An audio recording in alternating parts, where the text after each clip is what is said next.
नौजवान, एक छोटी सी बात जो कि पिछले क्लिप में रह गई थी तो उसको मुकम्मल करने के लिए मुझे एक नया क्लिप बनाना पड़ा। तो उसमें ये होता है कि जनाब हम जब मीना के खेमे में होंगे तो हम किस तरह से उठे बैठेंगे कि हमारी सदरपोशी बरकरार रहे। तो पहले इस पर एक शेर कह देता हूँ मैं कि बहरे गफलत ये तेरी हस्ती नहीं, देख जन्नत इस कदर सस्ती नहीं। क्योंकि आप हज मबरूर करने के लिए निकले हैं तो आपको इसके दरमियान में आने वाली तमाम आजमाइशों से भी गुजरना होगा और अपने आप को ऐसे ही तपाकर कुंदन बनाना होगा जैसे भट्टी के अंदर सोना तब का कुंदन बनता है। तो देखिए ज़रा, हम यहाँ पर पेशे में अगर हमारे पास सोफ़ा कम बैठे तब तो कोई इशू नहीं है, ये हम बैठ गए कोई इशू नहीं है, बैठ गए। लेकिन अब प्रॉब्लम ये आता है कि जो ज़मीन पे बैठना है तो कैसे बैठेंगे। तो देखिए मैं ज़मीन पे बैठ रहा हूँ और मैं इसका तरीका थोड़ा सा आपको बताऊँ। ज़मीन पे बैठने से पहले देखिए मैं क्या कर रहा हूँ। अब ये एहराम की चादर मेरी जो है इसको मैंने सीधा हाथ और हाथ लंबा कर लिया, ये मैं बैठने जा रहा हूँ। ये मैं टेक लगाकर जनाब मेरा हाथ देख सकते हैं आप, सीधा उल्टा हाथ ये मैंने रखा और ये मैं आके बैठ गया। ये मैंने अपने पैर के ऊपर ये चादर डाली। तो अगर तो आपने इस तरह से चादर डाल ली तब तो समझिए कि बहुत अच्छी बात है। तो ये वाली चादर जो इसको आपने थोड़ा सा लंबा करके अपने पैरों पे इस तरह से डाल देना है, ये आपका मसला हल हो जाएगा। बस अब जब बैठे हैं आप इस तरह से बैठ गए। लेकिन देखिए एक बात और मैं आपको बताऊं, खवातीन की मौजूदगी में आप बहुत सारी जगह पे बैठे हैं, लोगों ने उठाया और ये चादर लेकर साइड पर डाल दी और बैठे हैं।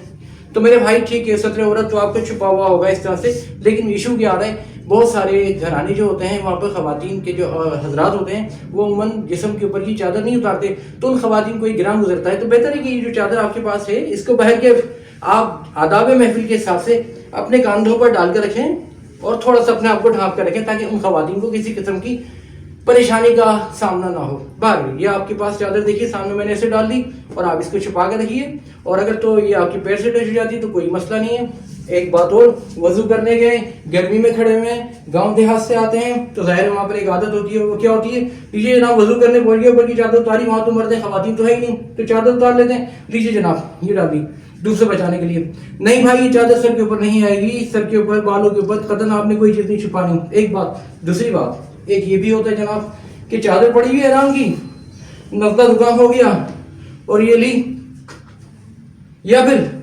चादर उठाई, नहीं भाई इससे कोई पसीना साफ नहीं होगा, इससे कोई नाक साफ नहीं होगी।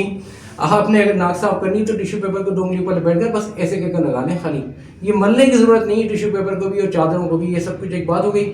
आखिरी बात जो करके ख़त्म करता हूँ वो है सोने की बात कि जनाब सोना कैसे। तो देखिए जनाब ये मैं हूँ और ये मैं अब अपने मीना के खेमे में सोने की तैयारी कर रहा हूँ।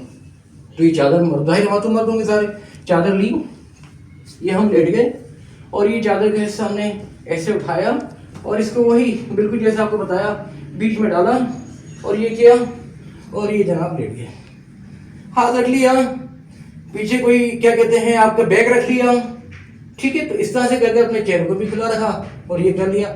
और मैं कराम फरमाते हैं कि इस सूरत में अगर आपको सर्दी लग रही है तो आप चादर से पाँव ढांप सकते हैं अगर चाहें, वैसे ना ढांपे तो कहते हैं कि अच्छा है, लेकिन बहरहाल इस पर आप उलमाए कराम से मशवरा कीजिएगा बहुत आराम से, क्योंकि मैं बहरहाल कोई आलिम नहीं हूँ, मैं तो सिर्फ मकतूब व मनकूल की रोशनी में बात करता हूँ। तो इसमें जिम्मेदारी आपकी अपनी है, बाहर के आप पैर को खोल सकते हैं लेकिन चेहरा आपने खुला रखना है।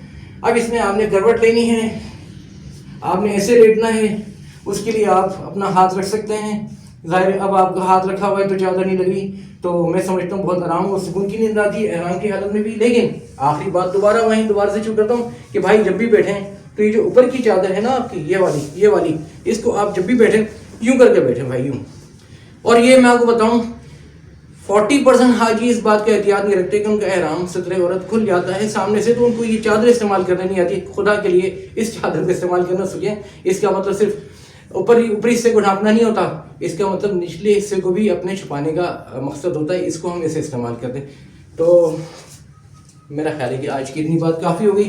जज़ाकल्लाह, फिर आपसे मिलेंगे इंशाल्लाह। बहुत बहुत शुक्रिया। अस्सलाम वालेकुम।